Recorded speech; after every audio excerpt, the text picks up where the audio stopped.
तो देखें when n is a natural number तो ये आपके पास फॉर्म है, लेकिन अगर n नेचुरल नंबर के अलावा कोई और हो तो ये एक फाइनाइट सीरीज है जिसकी आखिरी टर्म्स मौजूद होती हैं। लेकिन अगर फ्रैक्शन में हो पावर या नेगेटिव पावर हो तो then this finite series become infinite series, फिर आप आखिरी टर्म्स इसकी नहीं लिखते। तो अब हम इसी से फॉर्म बना रहे हैं, इनकी जगह -1 रखोगे और शुरू की 3-4 टर्म लिख दो और फिर डैश डैश करके छोड़ देना। तो when you take n is equal to -1 और a की जगह पर 1 है अब आपके पास, तो जाहिर है जहाँ जहाँ a है वहाँ वहाँ तो सब 1 हो जाएगा। ये फॉर्म आपके पास बनेगी 1, लेकिन अब b जो है n-1 आ जाएगा, ये 1 हो जाएगा, b अपनी जगह पर, तो दैट विल बिकम -b। और अब आप देखें plus -1 into -2 upon 2 factorial, a1 हो गया b square plus -1 into -2 into -3 upon 3 factorial, a1 है b क्यूब आ गया प्लस सो ऑन करके छोड़ दो। तो आप देखें नीचे भी फैक्टोरियल है और ऊपर भी फैक्टोरियल बनता जा रहा है, साइन ऑल्टरनेट हो जाएंगे। तो ये आपके पास एक नई फॉर्म आ गई, a प्लस बी पावर -1 हो तो you have an infinite series like this. ये प्लस है, क्योंकि 2 माइनस है तो प्लस हो जाएगा, ये 3 माइनस है तो माइनस हो जाएगा, B cube plus b4 minus b5 and so on. तो ये हमें इसकी ज़रूरत है केस 3 में।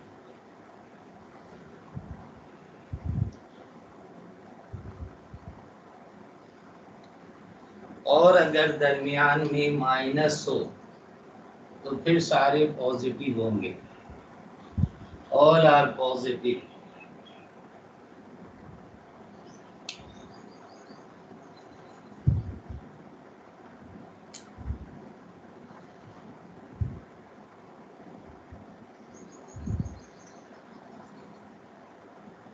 इसके साथ साथ एक चीज और नोट करो कि अगर मैं आपसे कहूं कि डी ऑफ एक्स क्यूब का derivative D of x cube, तो ये इसका मतलब होगा 3x स्क्वायर। और अगर आपके पास हो D square of x cube तो इसका मतलब होगा डी ऑफ एक्स क्यूब, यानी डी ऑफ 3x स्क्वायर, यानी 3 इंटू 2 इंटू एक्स।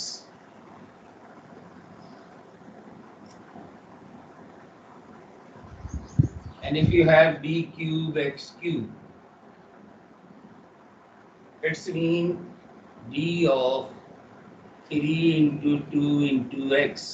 एक दफ़ा और डेरिवेटिव ले लो इसका, तो we just have 3 factorial or 6. So if the degree of d and x are equal, then we have a constant number. And if we increase the order of the derivative, the degree of d, then that will become 0, d5x cube 0 and so on.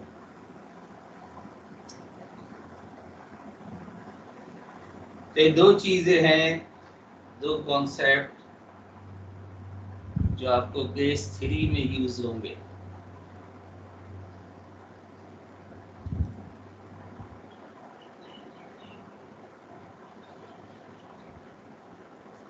Sir ऊपर वाला concept थोड़ा सा समझा दीजिएगा sir, वो समझ में नहीं आया था सर। आपने बोला n होंगी तो इनफाइनाइट वैल्यूज होंगी, -1 लिया है ना इनकी जगह, यहाँ पुट करते जाओ।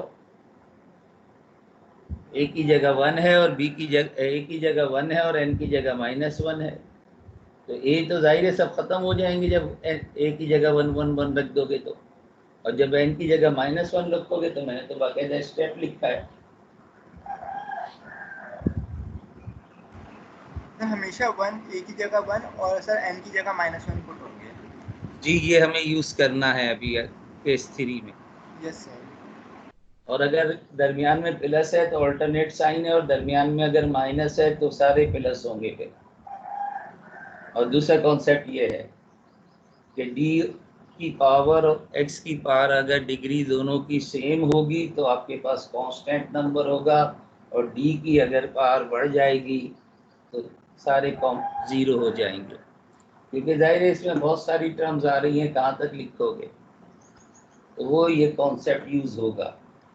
तो अब इसको स्नैपशॉट डाल दो आप, तो ताकि ये के ऊपर का मैं मिटा दूँ, जो लोग नहीं आए हैं उनके लिए ये आप डाल दीजिए।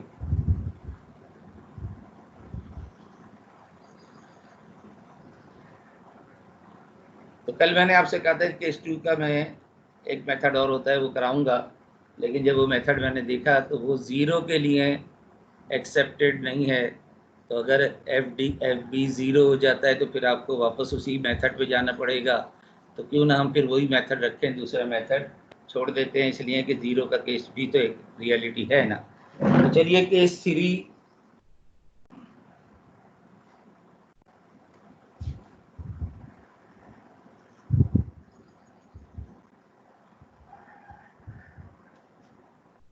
केस 3,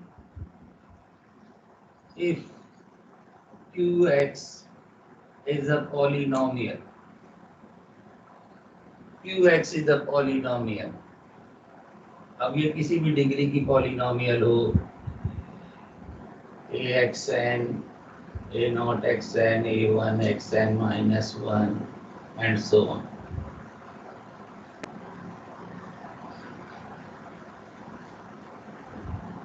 तो देखिए इसमें हम क्या करते हैं कि चूंकि पॉलिनोमियल है y which is equal to 1 upon fd multiply by qx which is a polynomial, तो ये जो 1 upon fd है इसे हम किसी भी तरह से 1 प्लस gd की फॉर्म बनाएंगे। ये हम बनाएंगे, इसको कन्वर्ट करेंगे इसमें, और फिर इसे ले जाएंगे न्यूमिनेटर में। तो जब ये न्यूमिनेटर में चला जाएगा तो इसकी फॉर्म जो है पावर -1 हो जाएगी, जहां हमें इसकी जरूरत पड़ेगी, एंड देन पॉलिनोमियल। अब चूंकि पॉलिनोमियल है तो वहां ये कॉन्सेप्ट आएगा, क्योंकि ये इनफाइनाइट सीरीज है, तो कितनी टर्म लिखोगे, तो इतनी टर्म लिखेंगे जो इसकी हाईएस्ट डिग्री होगी। इसकी हाईएस्ट डिग्री और इसकी हाईएस्ट डिग्री इक्वल हो तो कांस्टेंट आ जाता है, इसकी डिग्री ज़्यादा हो जाए तो हमेशा 0 आ जाएगा। तो इसलिए हम उस टर्म तक लिखेंगे जब इसकी हाईएस्ट डिग्री तक इसकी डिग्री पहुंच जाए, डी की पावर पहुंच जाए। उससे पहले नहीं छोड़ेंगे, लेकिन उसके बाद लिखना फजूल है। तो सवाल करेंगे तो समझ में आएगा। तो एक ही सवाल इस पेज में तो दिया हुआ है, ये जो हमने आपको दिया है यहाँ तो सिर्फ और सिर्फ एक पेज मौजूद है जिसे केस नंबर 2 का आता।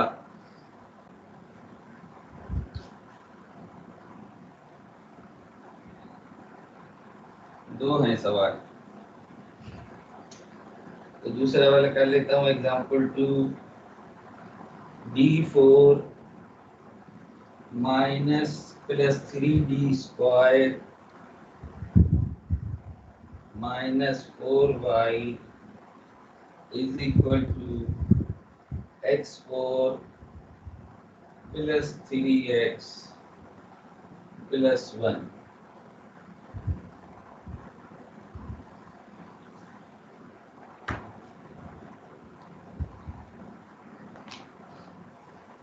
तो तो यहाँ एक और बात भी अच्छी है कि फोर्थ ऑर्डर का भी आ गया, लेकिन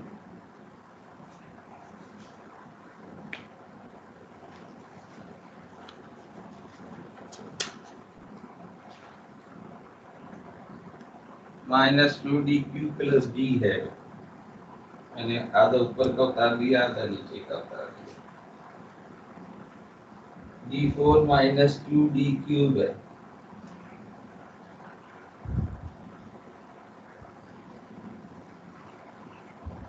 d4 - 2d cube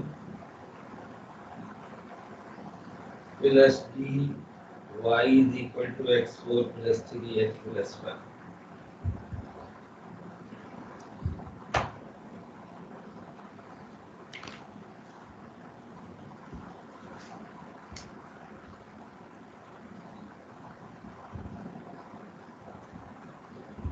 Let us call equation number 1. Reduce the equation. d4 minus 2d cube plus d y is equal to 0. Auxiliary equation m4 minus 2m cube plus m is equal to 0। जाहिर है आप देख रहे हैं कि m common है, m common ले लो तो m cube minus 2m square plus 1 is equal to 0। एक इक्वेशन तो यह आ गई कि m इज इक्वल टू 0, एक रूट आ गया, और दूसरा आपके पास आ गई m cube minus 2m square plus 1 is equal to 0। तो इसको हम इक्वेशन 4 कह लेते हैं। So here Fm is m cube minus 2m square plus 1। Check करो F1 1 रखोगे तो 1 minus 2 plus 1, 1 minus 2 plus 1 is equal to 0। एक रूट और आ गया, m is equal to 1।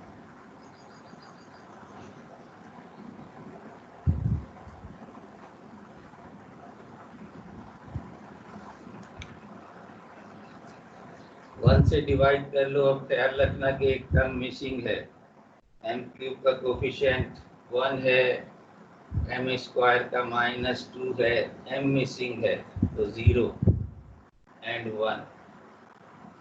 1 से हम डिवाइड कर रहे हैं तो -1 -1 -1 -1 0 ये आ गया। तो ये फैक्टर आ गया आपके पास m square minus m minus 1 is equal to 0। This is another equation जो जाहिर है कि आपको कॉम्प्लेक्स रूट दे देगी। m is equal to 1 plus minus under root 1 minus 4ac that will become plus, तो कॉम्प्लेक्स नहीं आए, इरेशनल आ गए, plus minus under root 5/2। Complex नहीं है। So we have m is 0 एक रूट है, m इज 1 दूसरा रूट है, m is 1 plus under root 5/2 एक रूट है, और m is equal to 1 minus under root 5/2 is another root. तो ये 4 रियल रूट्स हैं। Therefore, y is equal to yc is equal to a1 क्योंकि 0 है, e raised to power 0x का मतलब 1 है, a2 e raised to power x, a3 e raised to power 1 plus under root 5/2 and a4 e raised to power 1 minus under root 5/2। So this is yc. Let us call equation number 6। उतार लो।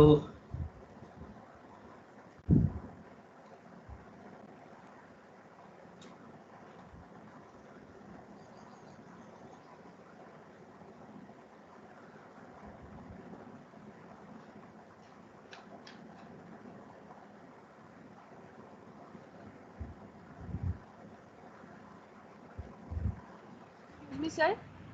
जी sir आपने quiz के question लिखवा दिए? क्या लिखवा दिए? Question क्या कह रही हैं? क्वेश्चन लिखवा दिए क्वेश्चन कौन से? क्विज के? नहीं नहीं, वो तो भी मैं लिखवाऊंगा।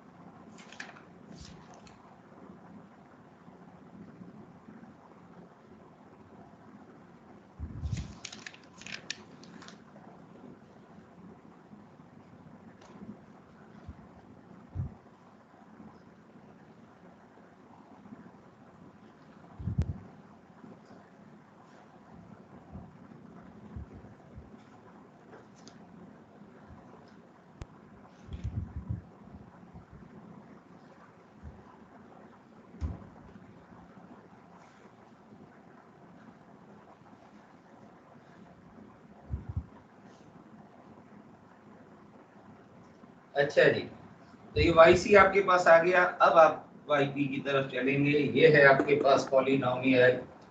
So therefore now consider equation number 1 can be written as y is equal to 1 upon, अब आप देखें 1 प्लस मैंने कहा है आपसे, तो बेहतर है जरा इसकी तरतीब बदलते लिख देते हैं। d को पहले ले लेते हैं, फिर माइनस 2d क्यूब, फिर प्लस d4, और ये है आपके पास polynomial x4 plus 3x plus 1।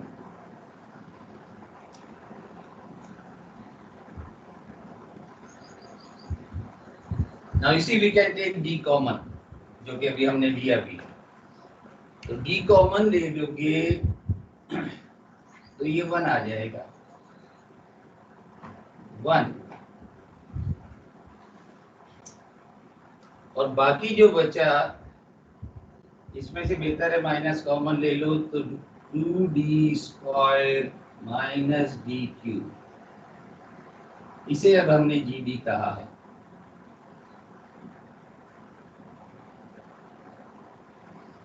ये है पोजीशन। ये मैंने माइनस इन दोनों में से कॉमन निकाल लिया है ताकि 1 माइनस ये फॉर्म आ गई जो हमने एक्सपेंशन लिखा हुआ था। ऊपर ले जाएंगे पावर -1 हो जाएगी, इसे 1 अपॉन डी को रहने दो इधर।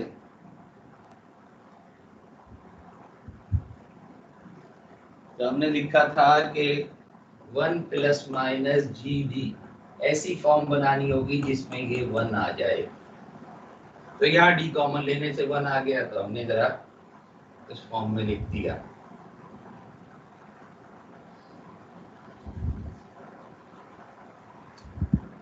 और जाहिर है नेक्स्ट स्टेप में इसे आप, so this implies, अब आप यहाँ yp कह लें, yp is equal to 1 upon D को ऐसे ही रहने दो, बाद में देखेंगे इसे।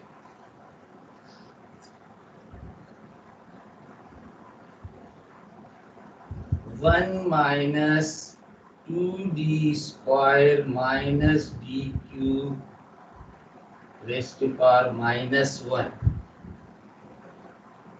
and into x4 plus 3x plus 1.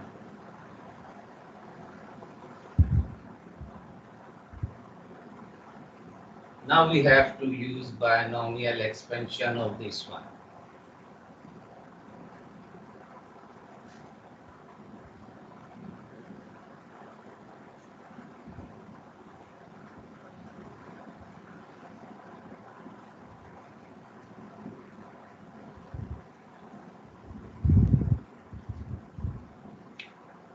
One upon d as it is, इसको एक्सपेंड करके लिख रहा हूं मैं। 1 प्लस माइनस दरमियान में हो तो फिर सारी टर्म प्लस में आती हैं।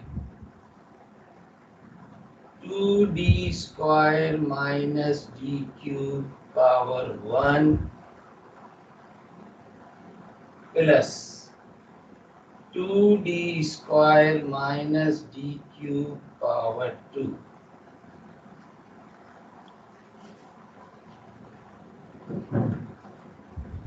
चलो एक टर्म और लिख देते हैं, 2d square minus D cube power 3 plus so on. ये है एक्सपेंशन इसका, और ये बाकी as it is x4 plus 3x plus 1।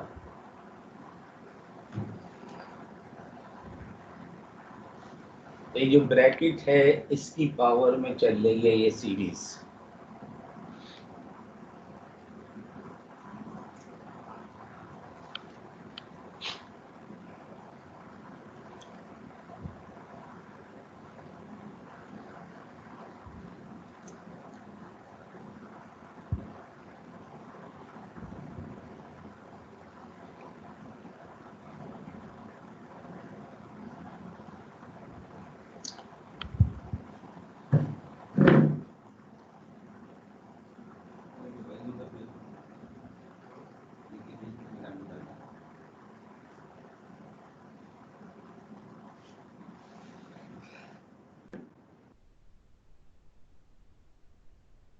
Mobile number लिख रहा जा रहा है मेरा, ये मोबाइल नंबर आप लोग नोट कर लें सारे।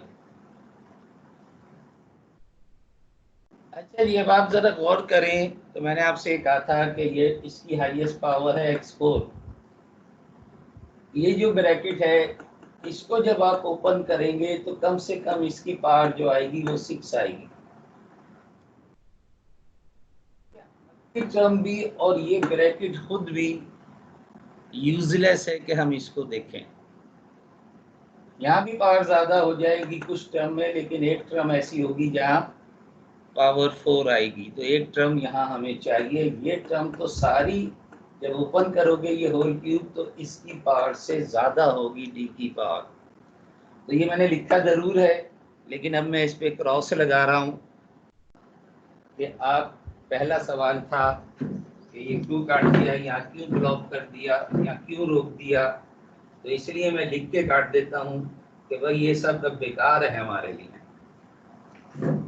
और इसमें भी कुछ टर्म एक्स्ट्रा ऐसी आएंगी जो हमारे लिए बेकार होंगी, क्योंकि उनकी डिग्री डी की डिग्री इसकी डिग्री से, इसकी हाईएस्ट डिग्री से ज्यादा हो जाएगी। ये मेरा मोबाइल नंबर नोट कर लो भाई।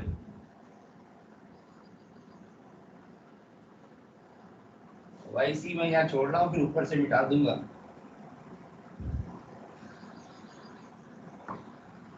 Now this is equal to 1/d। अभी तो मैं आपके पास कुछ टर्म ये सारी लिख देता हूँ, वो तो छोड़ दी हमने। ये तो आ जाएगा 1 plus 2d square minus D cube. अब जब होल स्क्वायर ओपन करोगे इसका तो ये हो जाएगा 4d4 minus 4d5 and plus d6, और बाकी सब बेकार, आगे वाली टर्म छोड़ दी। लेकिन यहाँ पर भी दो टर्म ऐसी आई हैं जिनकी डिग्री ज़्यादा है x की डिग्री से, तो इनको भी आप छोड़ दें। यहाँ सिर्फ एक टर्म काम की है।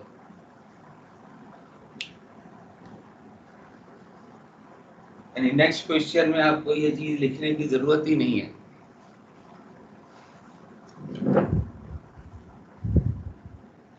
अब ये चार टर्म्स हैं आपके पास।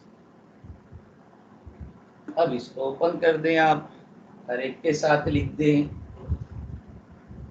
तो this is equal to 1/d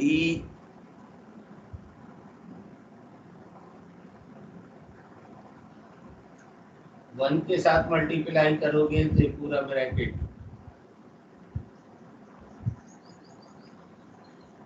2d square पूरा bracket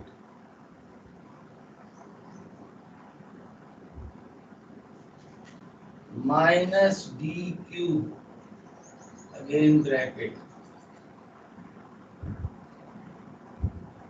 and plus 4d4।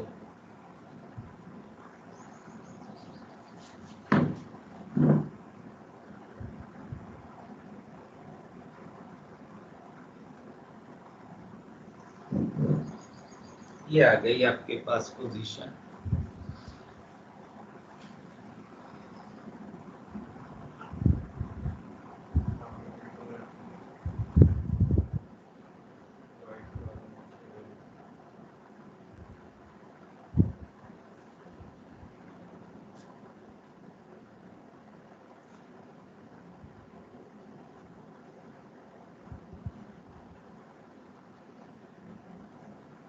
So this implies yp is equal to 1 upon d। जाहिर है इसके साथ तो d नहीं है, तो आप ये एज इट इज रहेगा +2 multiply by second order derivative of x4। चलो लिख देता हूँ फिलहाल ऐसे ही, लेकिन सेकंड ऑर्डर डेरिवेटिव जाहिर है इसकी डिग्री इससे ज़्यादा है तो ये सब जीरो हो जाएंगे, तो इसलिए वो भी लिखने की ज़रूरत नहीं, चाहो तो 0 + 0 लिख दो फिलहाल। तो जाहिर है जब सेकंड ऑर्डर ही इनका 0 हो जाएगा तो थर्ड ऑर्डर और फोर्थ ऑर्डर तो हो ही जाएंगे। सर आपकी स्क्रीन बहुत ब्लर हो रही है आज। इसलिए कि अभी मुझे क्विज आपको देना है। d³ ऑफ x4 और आखिरी 4, मैं इसको लिखने के बाद रुक गया था कि आप इसे उतार लो। 4d4 of x4। चलो यहाँ मैं रोक देता हूँ, अभी रोक रहा हूँ, उतार लो इसे, फिर आगे चलेंगे।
अब देखिए ये जाहिर है यहाँ अगर इसे असेंडिंग ऑर्डर नहीं रखोगे तो ज़्यादा बेहतर है। अभी तो जाहिर है सवाल एक ही, लेकिन और सवाल जो आप करोगे तो d² जब आप इसका निकाल लोगे x4 का, तो उसको मजीद डिफरेंशिएट करोगे तो ये आ जाएगा, इसे मजीद डिफरेंशिएट करोगे तो ये आ जाएगा d4 x4। तो इसलिए असेंडिंग ऑर्डर में अगर ये रखेंगे तो एक जो निकलेगा उसका डेरिवेटिव लोगे तो उसका हायर ऑर्डर, उसका मजीद डेरिवेटिव लोगे तो और हायर ऑर्डर। तो एक जो है second order derivative of x4 क्या होगा,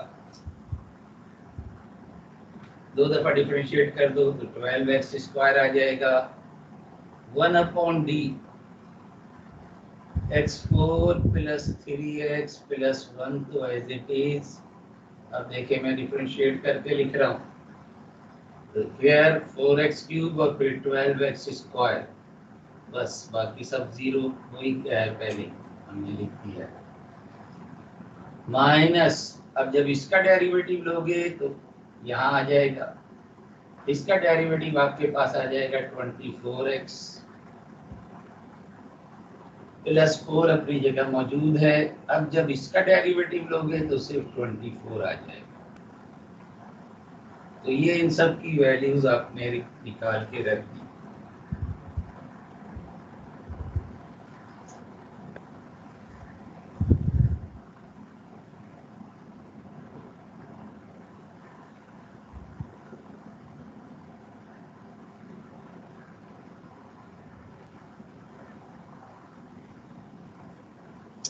तो उस पेपर पे इसे केस 2 दिया हुआ है, लेकिन मैंने इसीलिए केस 3 को केस 2 बनाया कि वो केस 1 पे डिपेंड कर रहा था, ये एक अलग से है। इसलिए इसे केस 3 होना चाहिए। दूसरी किताबों में आपको ये केस 3 के तौर पे मिलेगा। यहाँ भी आपकी बुक में जिल में भी केस 3 के तौर पर है। अब जाहिर है कि एक जैसी टर्म इकट्ठी कर लो। 1/d का मतलब मैंने आपको बताया था इंटीग्रेशन, कि अगर कोई इंटीग्रेशन आएगा तो बहुत मामूली सा आएगा। पहले अंदर वाले को सिंप्लीफाई करके लिख लो, and then we will take 1/d mean integral of this one. और इंटीग्रल में वो आगे सी नहीं लगाना, कांस्टेंट ऑफ इंटीग्रेशन नहीं लगाना। तो जरा इकट्ठे कर लेते हैं एक जैसी टर्म x4, उसके बाद आप देखें ये है x², अकेला ही है तो 24x², ये 3x है और ये -24x है। 3x and -24x, it's been -21x,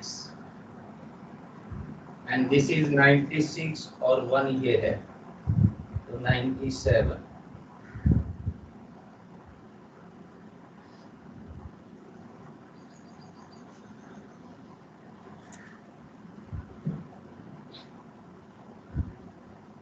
अच्छा, कल आपको मैंने उतार लो पहले, फिर बात करते हैं।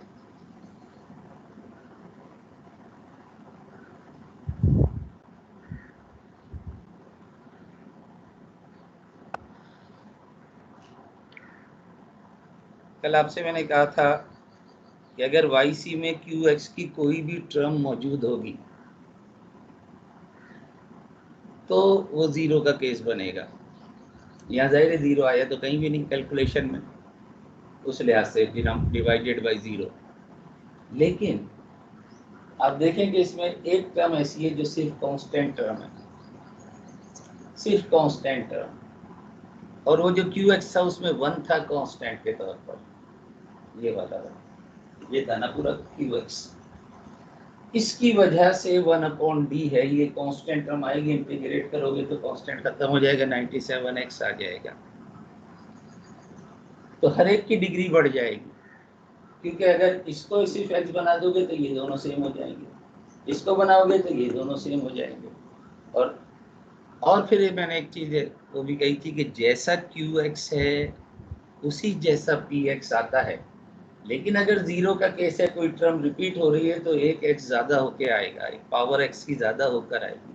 तो यहाँ भी एक पावर x की ज़्यादा होकर आएगी। पूरा पॉलिनोमियल देखो, QX हमारे पास सिर्फ इतना सा था, इसमें x³ भी नहीं था, x² भी नहीं था, लेकिन जो आंसर आ रहा है उसमें x² आ रहा है, x³ भी आ सकता था। ये तो d उसकी वजह से रिपीट होगा ना, कि ये दोनों सेम चीज़ है, टर्म इसमें मौजूद है, तो ये समझे एक्चुअली YP तो ये है। लेकिन उस रिपीटेशन की वजह से 1/d है कि आपकी डिग्री एक इजाफा हो जाएगी सबकी। तो क्योंकि ये जो एक मेथड है जो तमाम केसेस के लिए एक मेथड है, वो हम केस 4 के बात करेंगे, और वो इस बुक में मौजूद है एक्सरसाइज। ये एक्सरसाइज और ये आर्टिकल इस बुक में मौजूद नहीं है जिल में, इसीलिए वो सवाल हम अलग से दे रहे हैं आपको। लेकिन जो वो मेथड है उसकी एक्सरसाइज इससे कर सकते हैं। लेकिन वो जो आर्टिकल है वो आपके सिलेबस में शामिल नहीं है, आपके कोर्स में शामिल नहीं है। लेकिन मैं फिर भी करा देता हूँ कि इसलिए कि वो यहाँ 4 मुख्तलिफ मेथड हैं, उन चारों के लिए वो एक मेथड है, तो इसलिए मैं करा देता हूँ कि वो आसान हो जाता है कि यहाँ 4 कौन करेगा। कोई सा भी सवाल हो इन चारों में से वो इस एक मेथड से हो जाएगा, वो मैं आखिर में करा दूंगा। इम्तिहान में उसका कोई सवाल नहीं होगा, लेकिन अगर कोई यही सवाल उस मेथड से करना चाहे तो वो आज़ाद है कि वो उस मेथड से कर सकता है। तो मैं इसीलिए करा देता हूँ कि वो आसान लगता है तो लोग उस मेथड से करना पसंद करते हैं। जिसे ये आसान लगे इस मेथड से कर ले, जिसे वो आसान लगे उस मेथड से कर ले। चलिए 1/d का मतलब इंटीग्रेशन, तो इसे इंटीग्रेट करके लिख दो, तो that will be your YP। This implies YP is equal to x5/5 plus 8x³ minus 21x² plus 97x। इसमें कांस्टेंट ऐड नहीं करना। This is your YP।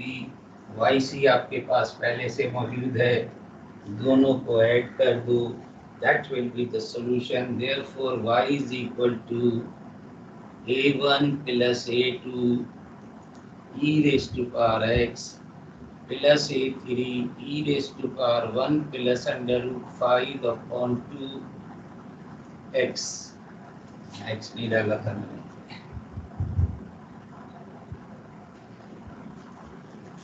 Plus a4 e raised to power 1 minus under root 5 upon 2x. ये हो गया yc. इसमें y की add कर दो x5 upon 5 plus 8x cube minus 25 plus 97x. That will be the answer.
ये दो example और लिख लो, इसको ट्राई करना.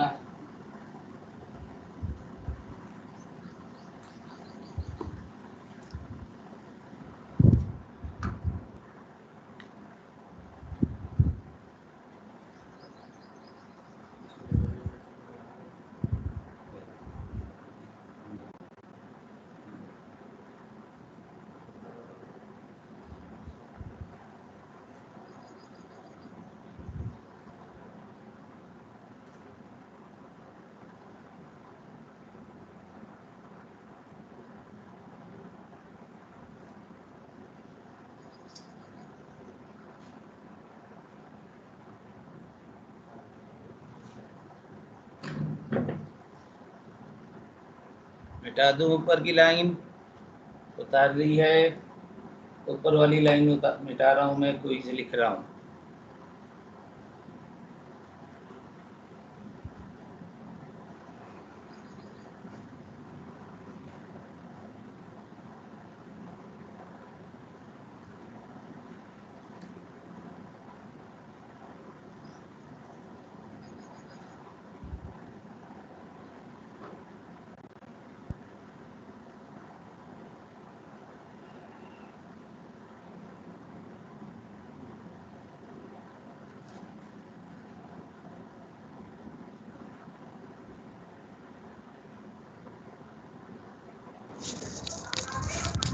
सर आपकी स्क्रीन बहुत ब्लर आ रही है.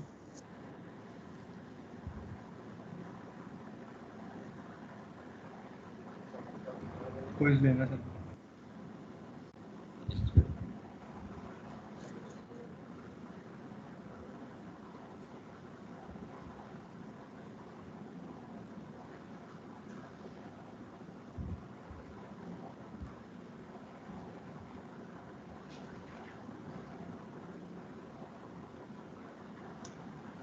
क्वेश्चन नंबर 1 मिटा दूं बाकी चीजें, कोई से लिख रहा हूं अब मैं. हाँ मिटा दो, क्या करना. तो अगर स्क्रीन सही नहीं आ रही तो बस इसकी सर नजर नहीं आ रहा कुछ। डाल दीजिए। क्वेश्चन सर नंबर, आपकी स्क्रीन बहुत ब्लर है, नजर कुछ नहीं आ रहा। ऐसे बाकी और को भी नजर नहीं आ रहा भाई? नजर नहीं आ रहा, जब भी तो बोला तो सच।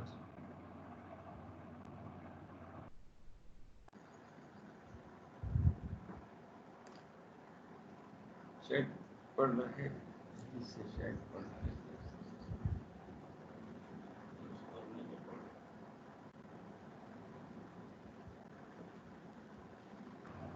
सर आपके नेटवर्क कनेक्शन का इशू होगा।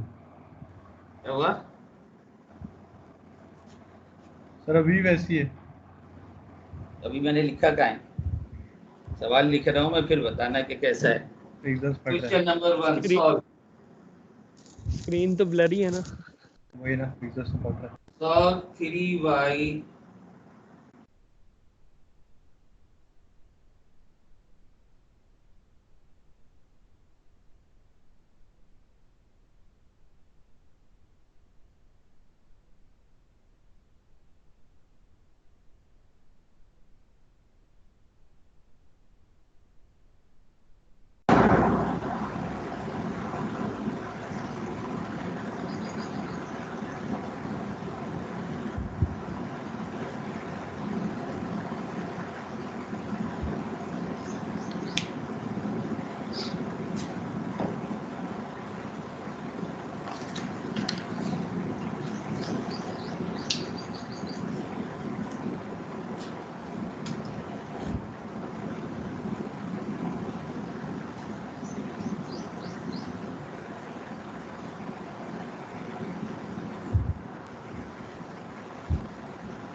सर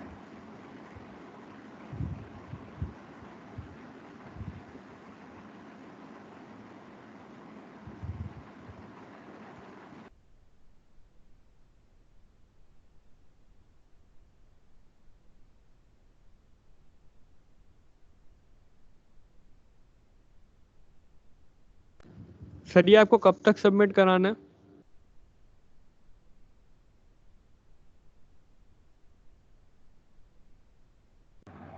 सर को आवाज नहीं आ रही। सर म्यूट है। रात 8 बजे तक। सर म्यूट है। मैसेज करना।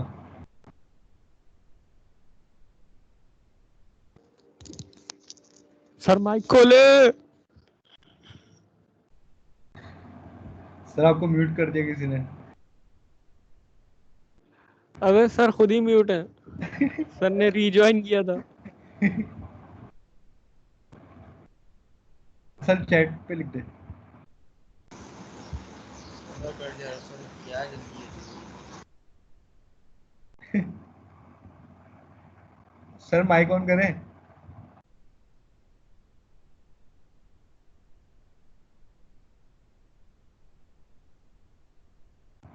Quiz cancel.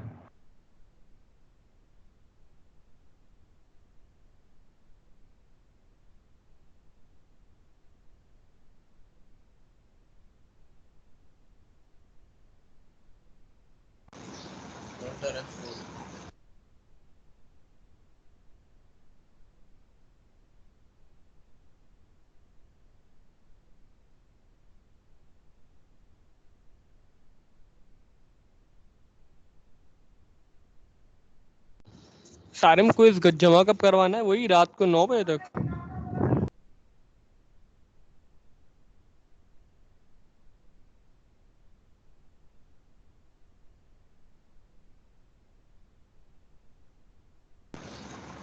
सर आपको माइक ऑफ।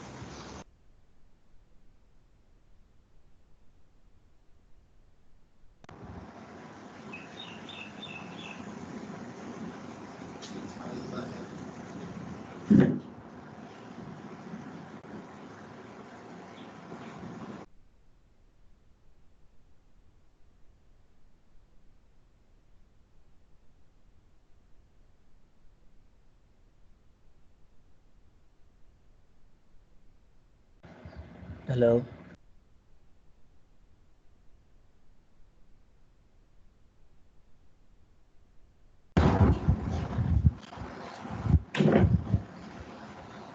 बोलिए बोलिए, आवाज आ रही है, पूछिए। हाँ भाई, अब आवाज आ रही है? हेलो, आवाज आ रही है? बहुत जोर से आ रही है आवाज। तब बहुत जोर इधर से नहीं आ बोल रहा रहा। हूँ ना, इसलिए तो जोर से आएगी। अब ये सवाल उतारो पहले, फिर बताता हूँ कि कब तक जमा कराना है आपने।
हाँ जी, उतार लिए सवाल? सर तो सबसे ऊपर लिखा हुआ है क्विज 2 के आगे क्या लिखा हुआ है सर? ये ए से पहले सबसे ऊपर सर, जो क्विज 2 के आगे लिखा हुआ है सर, MS221 क्विज 2 यार ग्रुप ए ग्रुप है। यस ये है सवाल, ये उतारो, वहां उलझे हुए हो। स्नैप ले लो इसकी। सर, क्वेश्चन तो मेरी अब टाइम शुरू हो रहा है। अब ये जाहिर है कि ये डी जो है ABC में इसका आंसर मौजूद है, लेकिन अगर किसी का डी आता है तो वो लिख के भेज दे। मेरी घड़ी में इस टाइम हुए हैं 10 बजने में 10 मिनट कम है, और 11:20 पे हमारी क्लास खत्म होगी। 11:30 तक मुझे आप SMS कर दें मेरे मोबाइल नंबर पर। 11:30 बजे तक इसका आंसर आ जाना चाहिए। मैं यहाँ क्लास ऑफ कर रहा हूँ। जिसका SMS आ गया ABC ही लिखना है ना आपने। डी लिखना हो तो डी लिख देना, आंसर लिखने की जरूरत नहीं है उसमें। ABCD लिखना है आपको। 10:30 11:30 तक जिसका मेरे पास SMS आ जाएगा वो मार्क्स हो जाएंगे, बाकी सबके एक्सेप्ट नहीं होंगे। That's all. क्लास ऑफ कर रहा हूँ। क्लास के अंदर बैठ के अभी सॉल्व करो इसको और जवाब दो।